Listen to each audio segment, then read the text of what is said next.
Eh, ndabasuhuje barafiki zangu, nitwa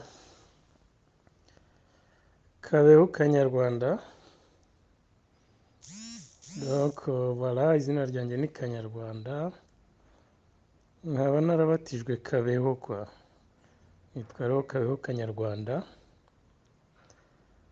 Niyemeje kuzajya nshishamo nkabaganiriza, nkabakorera utuntu tw'udukoronike dutoya sur l'actualité du Rwanda,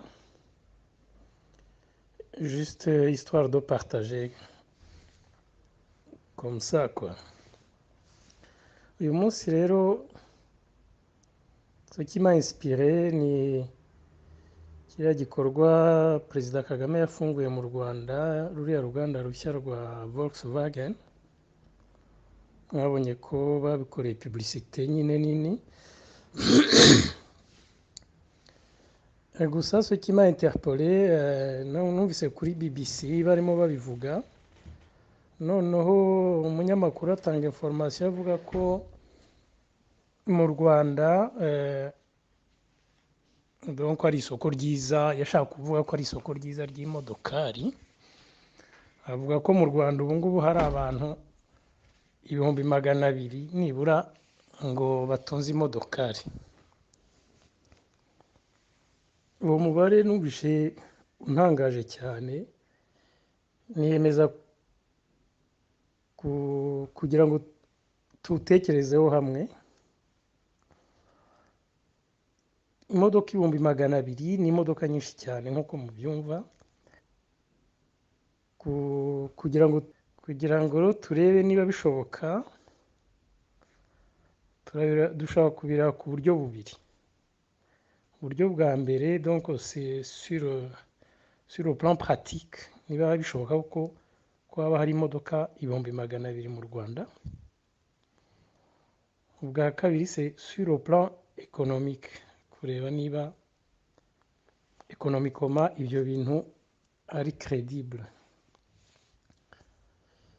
Ubundi iyo bavuga u Rwanda ubu ngubu, en tout cas sur le plan économique, iyo bavuga u Rwanda baba bavuga Kigali kwa, kuko Kigali niho byose bibera économiquement. Icyaro gisa naho kiri satellitaire kwa ubu ngubu. Imijyi yarazimye, umujyi usigaye uri dynamique, twavuga kuri dynamique ya part Kigali ni Ruhengeri, wenda na Gisenyi un peu, très peu. Bivuze rero ngo yuko bivuze ko niba hari imodoka 200,000 mu Rwanda, tudakabije byavuga ko nibura 190 byaba biri mu mujyi wa Kigali izo modokari.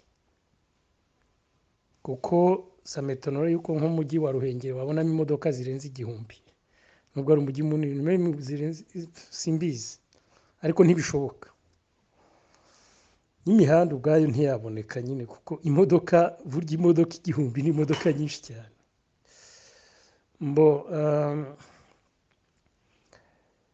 Dufate rero ko hari 190 by'imodokari mu mujyi wa Kigali. Umujyi wa Kigali bavuga ko selon les chiffres officiels yuko urimo abaturage miliyoni, autour ya miliyoni. Donc 1 million ntabwo ari ukuvuga 1 million de ménages, ni ukuvuga miliyoni y'abantu, abagore, abagabo, abana etc. Ni miliyoni y'abantu batuye donc mu ngo zitandukanye, ariko zitari miliyoni évidemment.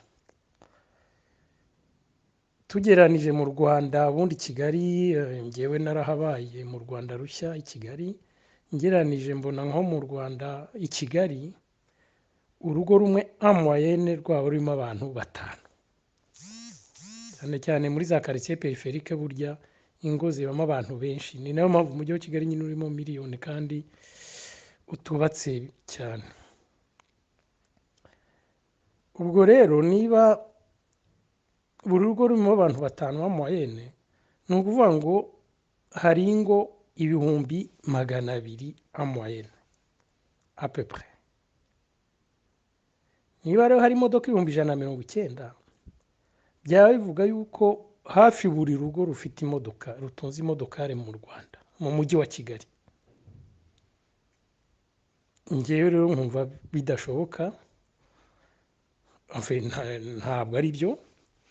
Ikindi ni uko uretse n'ibyo, imodoka 190, sinzi niba mwibaza iyo shawa ukuntu ingana, n'umujyi wa Kigali uko ungana, n'imihanda yaho, ntabwo byashoboka. Urahari des embouteillages impossible quoi, kuko imodoka burya ni ikintu kibyibushye. Voilà, donc ça c'est une chose sur le plan pratique. Ndumva umubare ari un peu téléphoné. Sur le plan économique nabwo dushobora kureba quel est le profil y'umunyarwanda ushobora gutunga imodoka mu Rwanda, kuko ubu ngubu mu Rwanda nahoze mbaza litiro ya carburant ni 1,100, 1,150. Bon, bivuga ngo ifo kuba uri umuntu ufite moyen kugira ngo utunga imodoka, kuko hari kwa fodinga nyine carburant, hari kuyikoresha yapfuye, hari kwishyura amataxe yayo, hari kwishyura za assurance. Bisaba yuko uba uri umuntu uri costo, tutarebye nuko ugomba kubasha kuyigura, kuko ngeranije nk'ubu mu Rwanda imodoka niyo imodoka ishobora kujya mu muhanda ikanyeganyega, nta n'imwe ihari yajya munsi ya 5,000,000 z'amanyarwanda. Bivuga ngo kugira ngo utunge imodoka mu Rwanda birasaba yuko ushobora kuba deja ufite izo 5,000,000, cyangwa ukaba ufite uri solvable bihagije ku buryo banki ishobora kukwizereka kuguriza 5,000,000. Cyo ni kimwe. Cya kabiri, ukaba rero ushoboye kuyitunga. Ndibuka yuko kera nabaye umuyobozi mu myaka yashize mu Rwanda, igihe Perezida Kagame yahaga imodoka abayobozi, bakoze imibare, buri muyobozi bakajya bamuha buri kwezi lump sum, none nka forfait, bavuga ko ari amafaranga babaze ahagije kugira ngo ubashe kwantrotona imodoka, c'est-à-dire kugura carburant, none ibyo byose navuze haruguru, kwishyura amataxe, assurance, kuyikoresha etc. buri kwezi.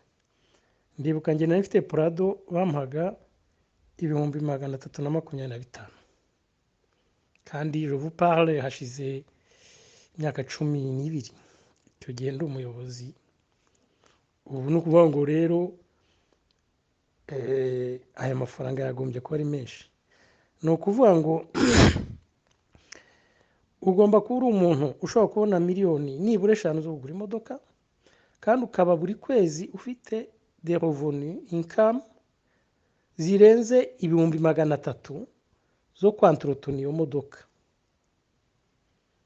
Donc warangiza ukanabaho, kandi umuntu utunze imodoka nta nk'abandi basa. Ni ukuvuga ngo ngereranije birasaba umuntu utunze imodoka mu Rwanda nibura akwiye kuba afite revenu ya buri kwezi, tuvanyemo kuba yarashoboye kuyigura, revenu ya buri kwezi nibura nk'ibihumbi 800, hagati ya 800 na miliyoni.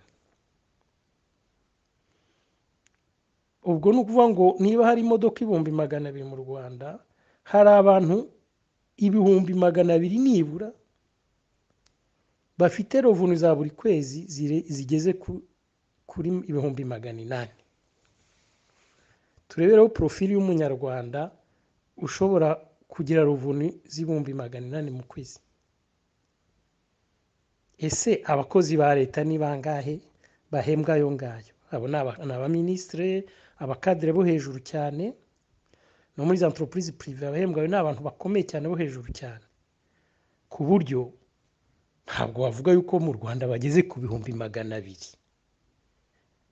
Donc rero n'abacuruzi, umucuruzi ushobora kudegaja inkamu ya miliyoni buri kwezi, ibihumbi 800, yishyuye imisoro yagize gute, abo ni abacuruzi bakomeye, nabo babarirwa ku mitwe y'intoki, ntago bagera ku bihumbi 200. Ubwo rero sur le plan économique nabwo numva bidashoboka yuko hari abantu 200,000 mu Rwanda batunze imodoka. Ngibyo rero nizo calcule na uwo mubare wanyespiye gukora. Nkaba rero ikibazo ni ukwibaza impamvu leta y'u Rwanda, kuko ubwo niyo uriya munyamakuru wa BBC chiffre yazihawe na guverinoma, impamvu bavuga yuko u Rwanda harimo imodoka 200,000 kandi bidashoboka, byaba ari ukubera iki? Ubwo namwe mubitekerezeho, niba hari igitekerezo on peut échanger. Merci, à bientôt.